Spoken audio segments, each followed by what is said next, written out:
Good afternoon. This is Laura Mattia and Steve Craft here to talk to you about your smarter money.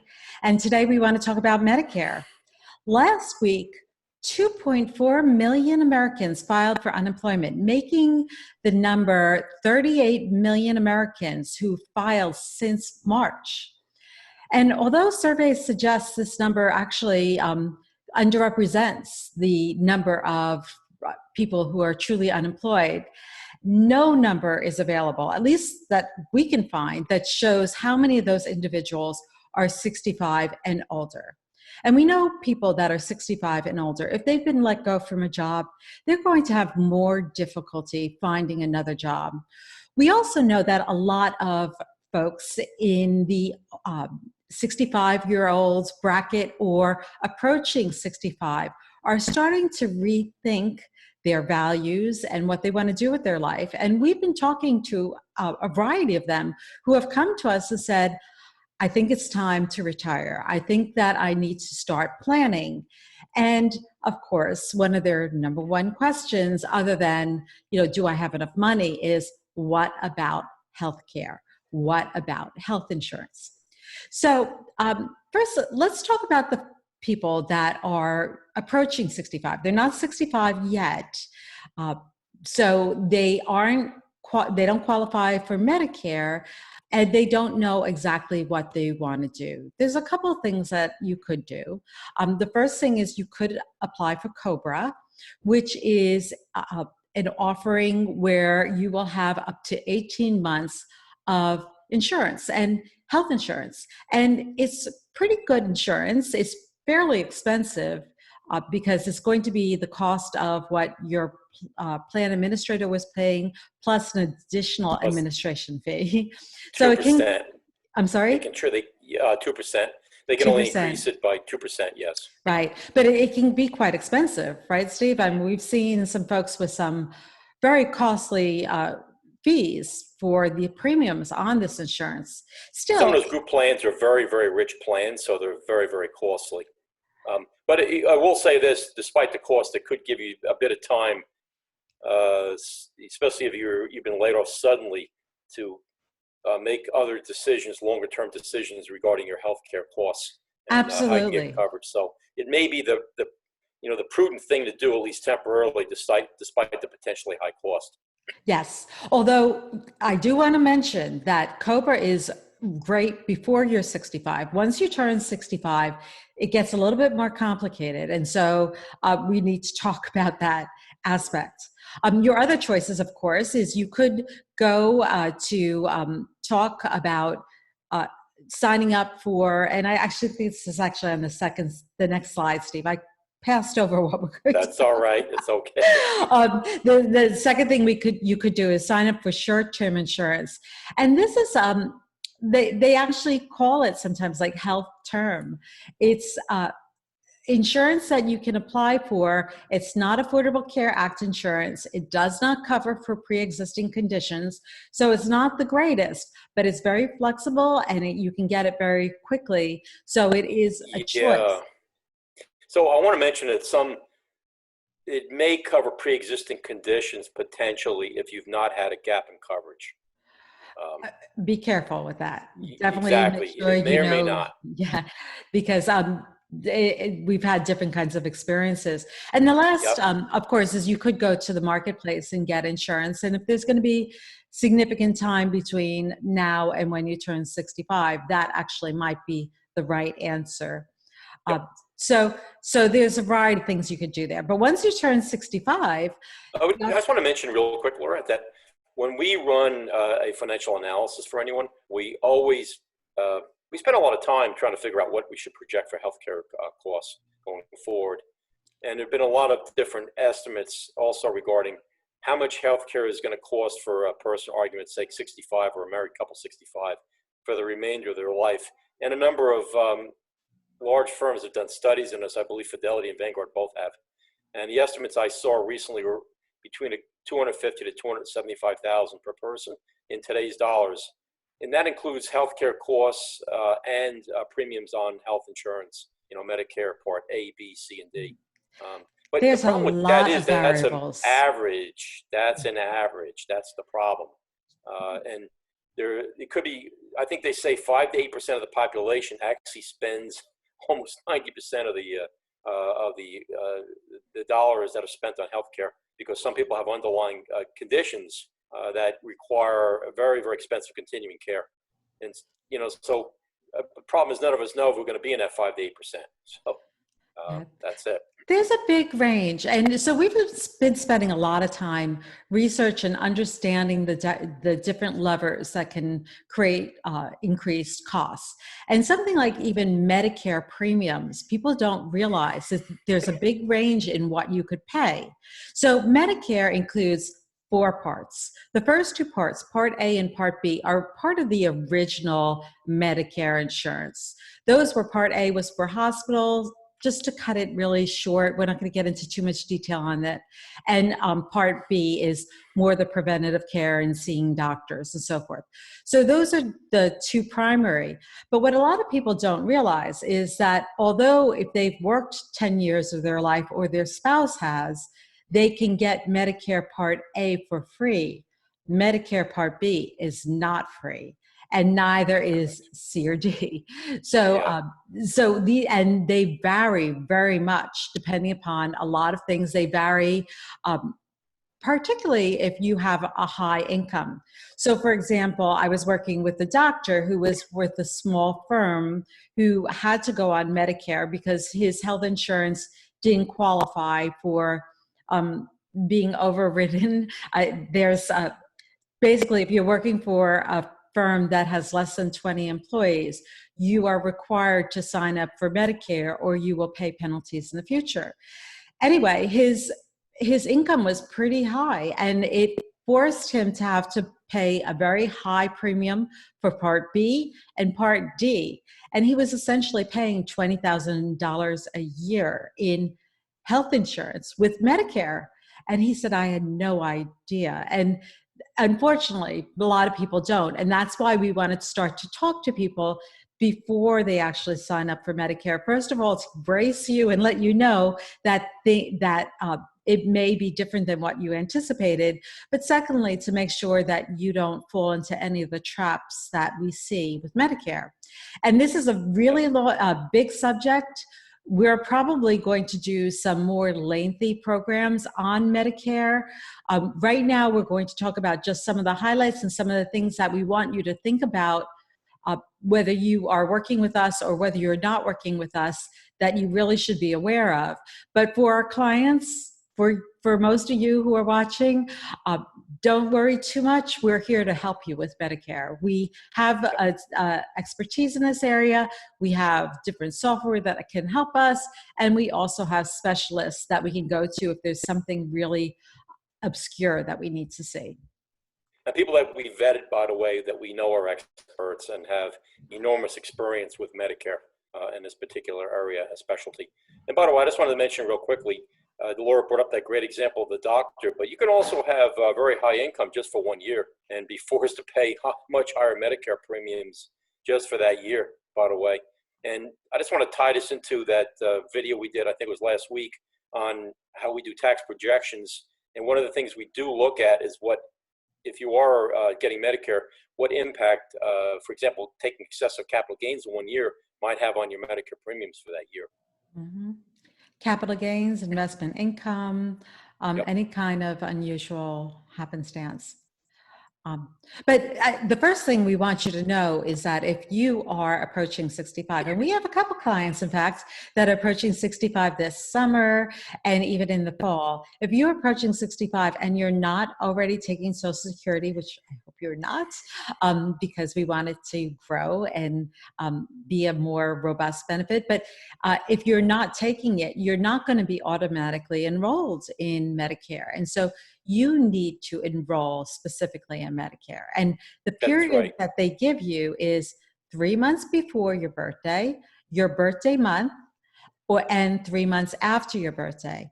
But we highly recommend you start early on, 3 months before your birthday, to make sure that all your ducks are in a row, because sometimes people will find that they have some issues or problems getting enrollment going. And you can do it online, by the way, or visit the Social Security office. Right. Right. Well, what you really need to do is you need to sign up for myssa.com or Yep. mysocialsecurity.com, excuse me. Uh, and so that is actually a government site that you go to. And honestly, every single person that's listening to this, regardless of your age, should create an account. Why should you create an account? Well, firstly, you can now monitor that account and make sure that your employer is reporting the right earnings. You can monitor that account and make sure there's no fishy business happening, that it is a good place to be able to capture if there's been any kind of identity theft in that account. And you also want to make sure you maintain that account. And if you have a change in name or a change in address, that you identify that in your My Social Security account. And the reason why this current episode is just one example. If you don't have the right information in there and you need to, it's 3 months before your 65th birthday and you go to sign up for Medicare and you don't have the right credentials, the right information, the Social Security office requires you to show them original documentation of your name change, of your address change. Now, in normal times, people could go down to the office and bring those documents. But during this time, unfortunately, some people have been forced into a situation where they've had to put their original documents in the mail. And yes, the Social Security office promised that they would send them back, but we still have yet to see if that happens. And that concerns us. We much rather be on top of this and have that information correct all the time. So I want to mention a couple of things here. Even if you're not approaching 65, even if you're in your 30s, I would suggest that you create this account on My Social Security. One reason is, as Laura mentioned, is your earnings history. We encountered a circumstance with a client who saw that it felt that her earnings history was incorrect from about 20 years ago. The problem with that is that you can only correct earnings going back 3 years. And so if your earnings you have a year that's recorded drastically incorrectly, such that it could actually affect your benefit, you only have 3 years to go back and correct it. So I recommend that everybody set up this account. The other issue, which I think is over now, was that there were some security issues with this website. And there were some people who literally had their Social Security benefit initiated without their permission by somebody who got into the account. And now what's happened, I've noticed, because I do have the account and I go in, they're using a couple layers of security now, in part where they text you a code to log in, text you a code to your cell phone, that type of thing. So it has become much more secure. It's actually overkill. It drives me crazy, but it is. Overkill's good. Yes, in this instance, it is good. Yes, sure. Because you're talking about a potentially huge benefit. Yeah. And by the way, we compare Social Security to owning a bond, effectively. Mm-hmm. You're owning a bond that has a cost of living adjustment to the income. So there's a lot of potential loss here if something happens. The one other thing on the slide that wanted to point out too is that if you have a credit freeze on your credit, it could create a problem also with enrolling in this account. So you could go to Equifax and ask them to lift the freeze temporarily to do this, but that could create a problem for you. Now, okay, so assuming that you do retire prior to 65, you'll go through that initial open enrollment and everything's fine. However, there are some people that have been working into age 65, 66, 67. I mean, let's face it, they enjoy their jobs and they want to stay employed, and they've been covered under their employer's insurance. And so now when they decide whether they've either been laid off or fired or they've decided to leave, they now have an opportunity to go and enroll in a special enrollment period. And the special enrollment period for parts A and B are 8 months. For C and D, they are only 63 days. But it's important to know that that this special enrollment period is specific to those types of people who were covered under another program. And again, it cannot be Cobra. If it was Cobra, the Social Security office looks at that as if you had no coverage. And so that means that you're going to potentially have to pay some penalties in The rest of your life. The rest of your life for both B and D. And Part B penalty is 10% for each 12-month period. So if you let it lapse for a couple of years, you can see how it can really add up. And the Part D penalty is 1%. I think that's on the next slide. Yeah. 1% of the average monthly drug premium times the number of months you were late. And so this can be really disturbing too. And one of the reasons is I think that through time, they're going to have to dramatically increase the premium cost to people regardless. And so if you're paying 10% extra, and if that premium cost does increase dramatically because the Medicare program isn't really in the best financial shape right now, that 10% could be even a larger dollar figure than it is now, potentially. So it's something, this is of great concern. You don't want to miss, you want to make sure you don't miss these enrollment periods for these programs. Right. So if I could just back up and talk a little bit about that special enrollment period again, with these different penalties which are concerning, there is an application form. It's called CMS-40B, and specifically that's your application for enrolling in Part B. There's also another even much more important form. It's called CMS-LS64. And the thing about that form is that you have to have your employer sign it and put the dates of when you had coverage, when you were employed, and you're going to have to get that for every employer that you had over the age of 65. So it's not uncommon for somebody that's in their 70s that might have had a couple of employers.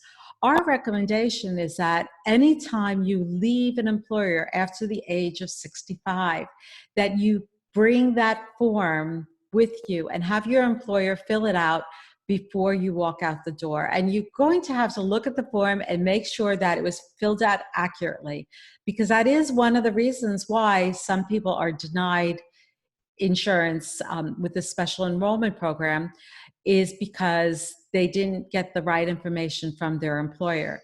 That could be a big production. And you can see how if you don't start getting all that documentation in place early on, how you could potentially miss that entire special enrollment period.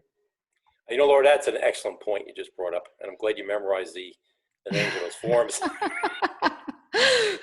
I was reading it this morning. That is a great point, though. That is a great planning tip. Okay. All right, we're going to go back to here. So this is the thing. If in fact you are unfortunately can't get your stuff together and you're denied the Medicare in that special enrollment program, you can always go and apply during the general enrollment period. A lot of people they understand that now at that point they may receive that penalty for Part B and Part D here. But what they also don't realize is that during the general enrollment period, if you enroll in January, February, March, so that's the period, your insurance is not going to actually start until July. So if in fact you have some kind of pre-existing condition or a situation in your family where you really need coverage, this could create a lot of problems for you. And I think a lot of people don't realize that there's that delay, there's that gap in coverage that they need to be aware of. And I believe that's to prevent something called adverse selection. And adverse selection is a term that most people in the insurance industry are familiar with. It means that the person who becomes sick or believes they're going to die buys life insurance, or in the case of becoming sick, buys health insurance the day after they go into the hospital. And so this is a really dangerous circumstance. If you come down with some sort of major illness in those months, January through June, you're not covered. If you have to go to the hospital, and we all know what hospitals cost, you could have a few $100,000 worth of medical bills that are not covered. Right. So there's also this open enrollment period where you can make some changes. Especially a lot of people will want to make changes during this period for Part C, Medicare, or Medigap, or Medicare Advantage. There are actually two separate programs that you can get. Medigap is a filler that basically relies on you having Part A and Part D, and it fills in the costs that you're charged, because there are some significant charges with A and B. A lot of people don't realize there's a cost per hospital stay in a year that's I think it's around $1,400 in 2020. It goes up every year. If you're hospitalized several times during the year, each stay is around $1,400. There's coinsurance. B requires you also to pay a flat initial amount and then coinsurance. So there are some significant costs. And they pay 80%, so the coinsurance is 20% for any dollar amount. And by the way, Part A actually limits the number of days you can spend in the hospital. There's the initial coverage, and then there's a reserve number of days. And so if you're going to be in a hospital for longer than those specific number of days, which I don't recall the number of days, you could be in big trouble. So you really need to have this Medigap coverage or this Medicare Advantage coverage, which is commonly referred to as Medicare Part C. Right. And this is where it can get kind of complicated too. I think there might be, is the next page this actually talks about IRMA. That one, the Medigap insurance there. There are, first of all, with Medigap, there are these different kinds of plans that you have. There's 10 plans. The majority of people have Plan F. That is probably the most lucrative plan, but there are different plans depending upon your needs, and it really pays to go through all that. But then on top of that, you may decide that you don't want Medigap, that you want to go with the Medicare Advantage, and those have different requirements. But even there, you want to be careful when you switch back and forth, because you can switch out of Medigap to Medicare Advantage, but if you don't switch back to Medigap within the year, you may not be able to switch back. And there are problems with also, again, pre-existing conditions when you don't enroll in these things immediately. So you want to be very, very careful on making these decisions. And that's why if you don't have somebody helping you, please let us help you to try to get the right answer for you. And by the way, some of this, in terms of these choices, are also dependent upon your actual health condition. And we've spoken to experts that recommend one of these letter plans over another, depending upon what drugs you're taking, also what company you should go to versus the actual prescription drugs you need every month. So there are definitely differences. And in many cases, we recommend that we bring in an outside expert. People who are actually in this field, by the way, they're actually in a medical field. That's what we use. Especially if you have special kinds of drugs that you're taking or other things that, really important. If we could go back to that IRMA Part B. This is Part D, the one before this. There it is. Wanted to just bring this up one more time because it's a really, really one of those gotchas that happen to so many people, and we want you to be aware of it. So Part A, as we said, if you've worked 10 years or your spouse has worked 10 years, you get that for free. If you haven't, the cost is somewhere in the neighborhood of almost $450, $500 a month for Part A. So it can be very expensive if you didn't have those working years.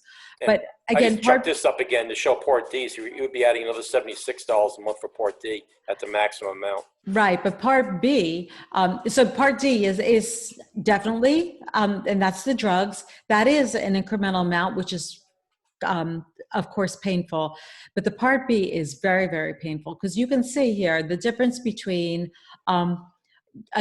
when your income is under $174,000, your premium will be in the neighborhood $145, and if you're married, you're paying under $300 a month for your Part B. However, if your income is much higher, over the range of 500,000, and these are 2020 numbers, you're now paying almost $500 a month. If you're married, that is $1,000 a month that you are paying for this Part B. And so $1,000 a month versus $300 a month is a big deal. We're talking about $7,000 to $8,000 more a month that you're paying, a year, because of your income related benefits. So how does this happen? Well, you could be working, and so therefore you're at this higher income bracket, and so be it. That's where you're at.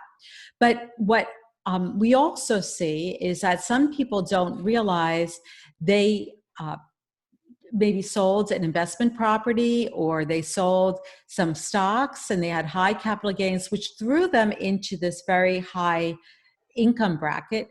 And they had to, all of a sudden, they had this very high fee for Part B.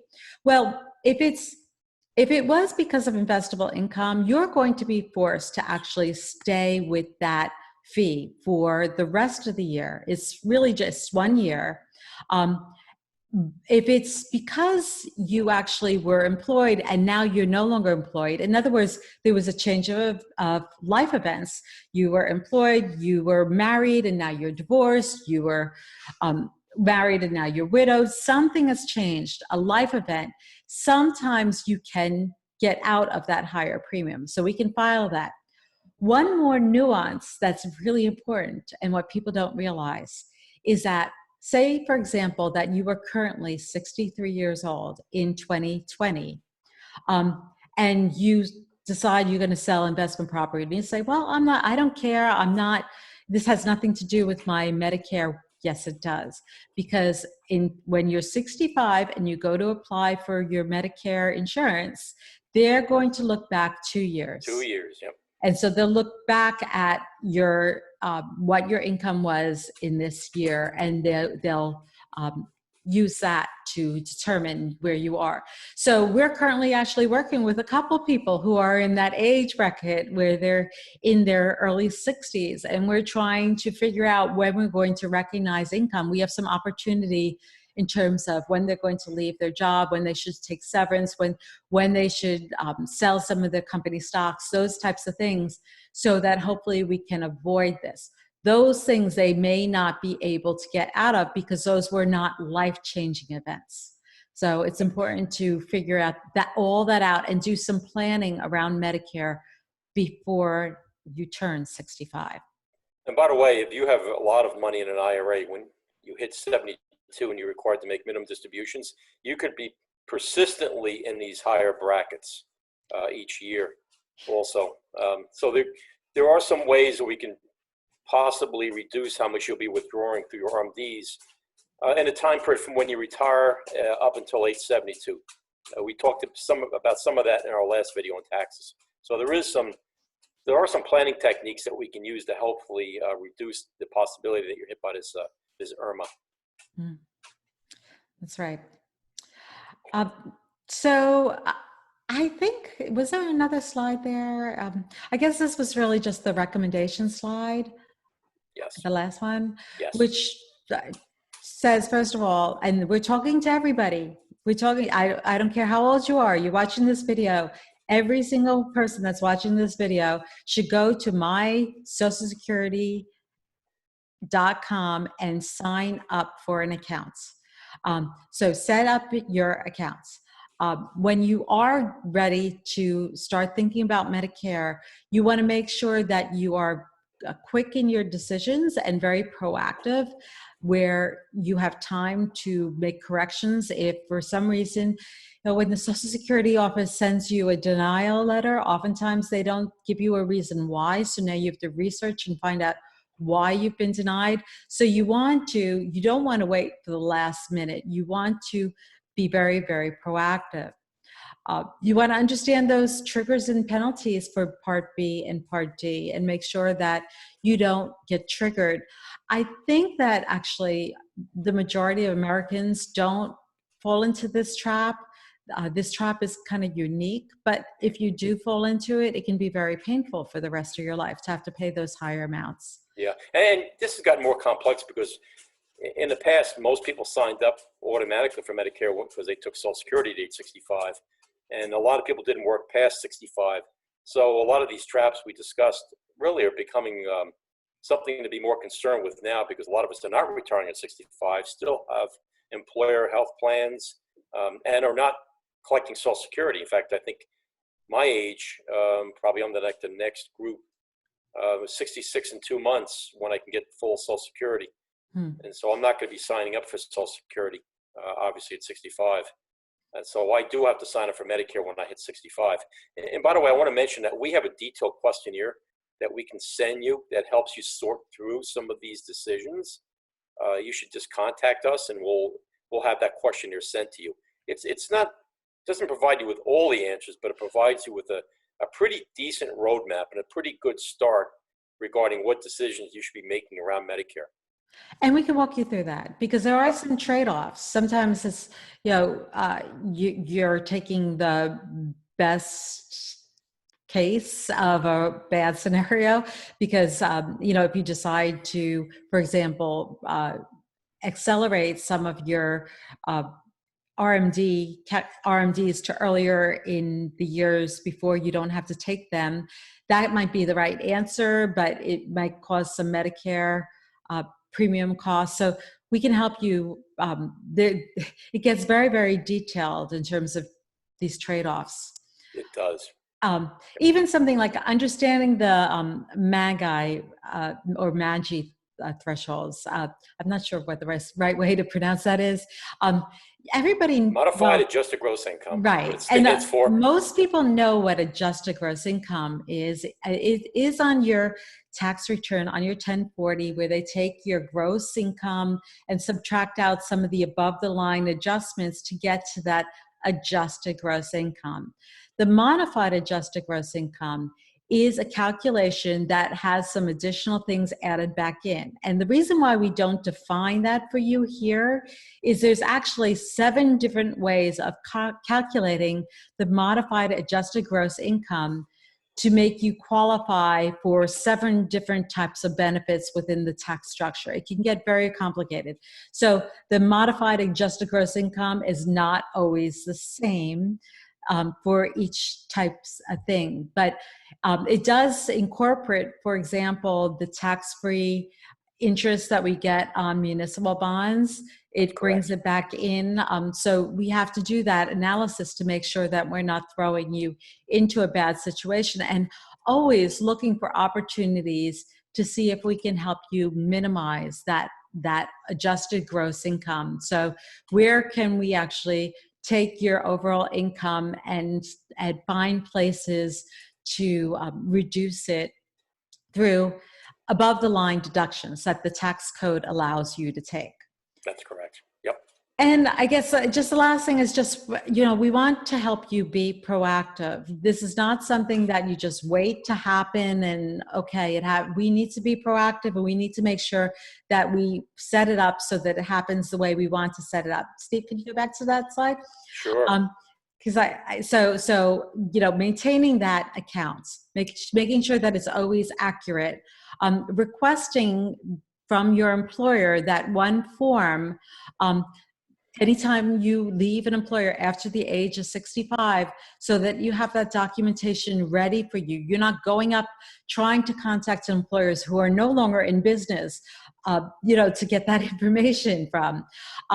There is that life-changing event form where you can submit it. And so anybody that actually has a situation where they're now 65 or older and they're getting thrown into those higher costs, we can help you fill out a life-changing event form and send it to the Social Security office.